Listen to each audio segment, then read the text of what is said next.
पाठशाला में अब इंडियन इकोनॉमी की बढ़ती रफ्तार का चैप्टर है, जिसमें बताऊंगा कि कैसे भारत की अर्थव्यवस्था कोरोना काल के पहले से भी बेहतर हो गई।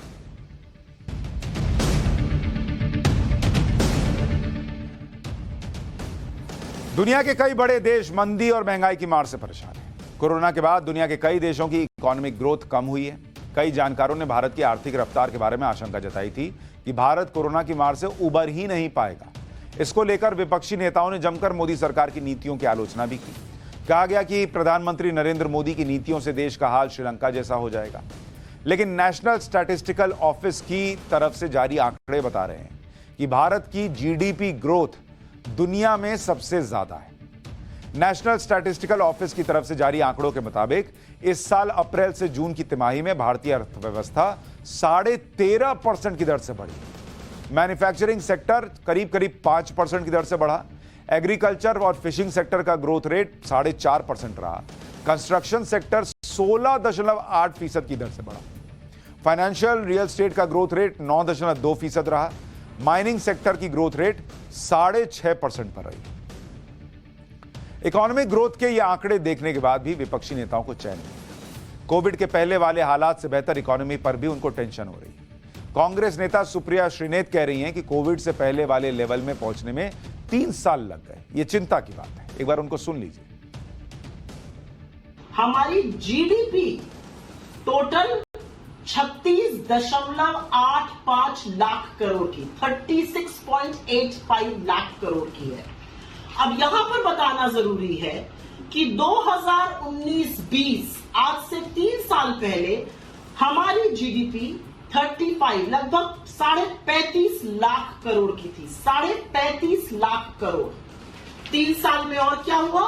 3 साल में 2020-21 में और 2021-22 में ग्रोथ तो छोड़ दीजिए, जीडीपी का जो साइज होता है वो भी घट गया। तो इसका क्या मतलब हुआ? हमें 3 साल बाद 3 साल लगे जीडीपी को 3.8% ग्रो करने में। प्री कोविड लेवल पे पहुंचने के लिए हिंदुस्तान को 3 साल लग गए। ये गहन चिंता का विषय है, यह आत्ममंथन का विषय है। इससे तो सरकार की नींद उड़ जानी चाहिए और यहां पर वाहवाही हो रही है। मैंने एक बार पहले भी सुप्रिया जी को कहा था कि पाठशाला में जैसे हम पढ़ाते हैं, समझाते हैं, बताते हैं, उसकी नकल करने के लिए भी थोड़ा सा होमवर्क चाहिए। कांग्रेस नेता सुप्रिया श्रीनेत को इस बात की चिंता है कि भारत की इकोनॉमी के कोरोना से पहले वाले हालात में पहुंचने में 3 साल लग गए।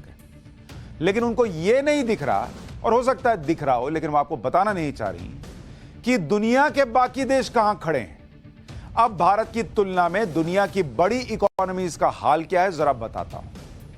2022-23 की अगर आप देखेंगे, 2022-23 क्यों भारत की तारीफ हो रही है मैं आपको बताता हूं। यह पहली तिमाही, उसके आंकड़े आपको बता रहा हूं। पहली तिमाही के आंकड़े यानी अप्रैल से जून। भारत की विकास दर, भारत की ग्रोथ क्या रही है? 13.5%, 13.5%। ठीक है। अब कांग्रेस की प्रवक्ता कह रही हैं कि बाप रे बाप, 13.5% कोई तारीफ की बात है। अब जरा आपको बताता हूं अमेरिका की हालत।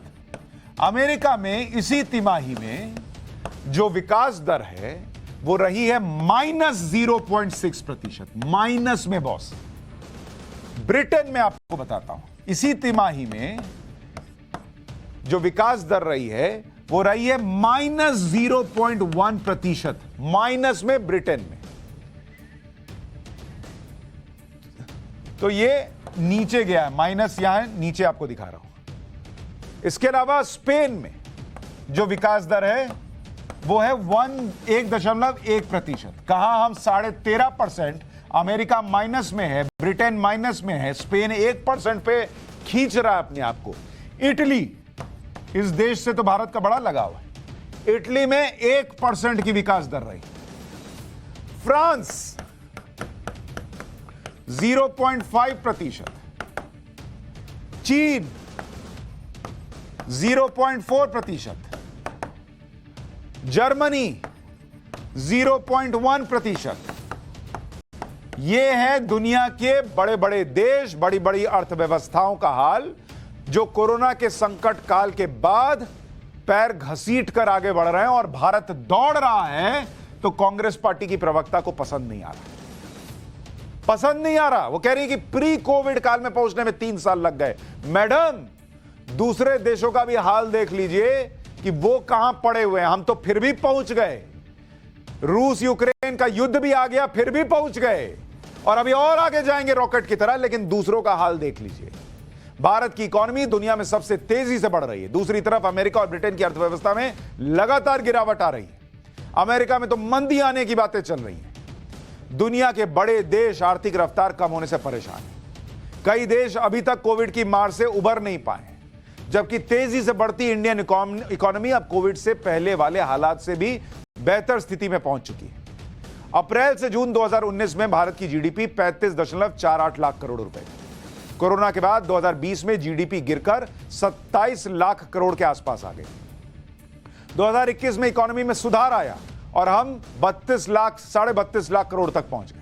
और इस साल अप्रैल से जून में जीडीपी 36,85,000 करोड़ रुपए तक आ गई, यानी कोरोना संकट काल के पहले से भी बेहतर स्थिति। अपने आप से पूछिए, क्या ये वो दौर नहीं था जब लोग कह रहे थे कि अरे नरेंद्र मोदी ने लोगों की जिंदगी बचाने के लिए जब वो लॉकडाउन लगाया था तो अर्थव्यवस्था को गर्त में डाल दिया, अब तो हम उबर ही नहीं पाएंगे। अब उबर गए, ऊपर आ गए। 3 साल क्यों लिए जी? 1 साल में आ जाना था, 1.5 साल में आ जाना था।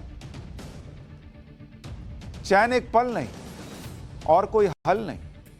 भारत की इकोनॉमी तेजी से बढ़ रही है, लेकिन विपक्ष को मोदी विरोध का रोग लगा हुआ है, जिसके कारण कोई भी अच्छी बात हो वो विरोध करने लग जाते हैं।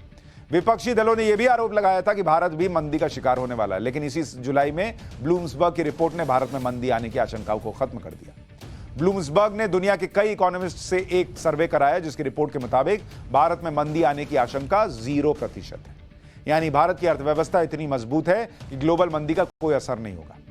इसी रिपोर्ट के मुताबिक श्रीलंका में मंदी आने की आशंका 85%, अमेरिका में 40%, न्यूजीलैंड में 33%, दक्षिण कोरिया में 25% और जापान में 25% है। इवन चीन में 40% मंदी आने की आशंका है। ऑस्ट्रेलिया में 20%, पाकिस्तान में 20%, मलेशिया में 13% और थाईलैंड में मंदी आने की 10% आशंका है। भारत इकलौता देश जहां 0% चांस है कि मंदी आई। विपक्षी नेताओं का दुनिया के आर्थिक हालात देखने के लिए बहुत दूर जाने की जरूरत नहीं। चीन का हाल देख लीजिए बॉस। अप्रैल से जून के बीच चीन की अर्थव्यवस्था में 2.6% की गिरावट दर्ज की गई। चीन की आर्थिक वृद्धि दर भी पिछले साल के 4.8% के मुकाबले गिरकर 0.4% रह गई। चीन की ग्रोथ रेट 2.5% रह गई है, जो 3 दशकों में सबसे कम है। 2022 के शुरुआती 6 महीनों में चीन में 4 लाख से ज्यादा कंपनियां बंद हो चुकी हैं। 31 लाख छोटे बड़े उद्योग कारोबार बंद हो चुके हैं। 1,70,00,000 छात्र ग्रेजुएट हुए हैं। इनके सामने रोजगार का संकट है। 80 लाख युवा बेरोजगार हैं। 4,000 बैंक बंद होने की कगार पर हैं। 1990 के बाद रियल एस्टेट में सबसे बड़ी मंदी चल रही है चीन में। लेकिन विपक्ष को यह नहीं दिखेगा, उनको नहीं दिखेगा। आप पाठशाला में आइए, देखिए और देश पर गर्व कीजिए। देश को आगे बढ़ाने में अपना योगदान दीजिए। रसातल में जो सोच का रसातल होता है उसमें जाने की बजाय देश के लिए अच्छा सोचकर देश को और खुद को ऊपर ले जाने में योगदान दीजिए।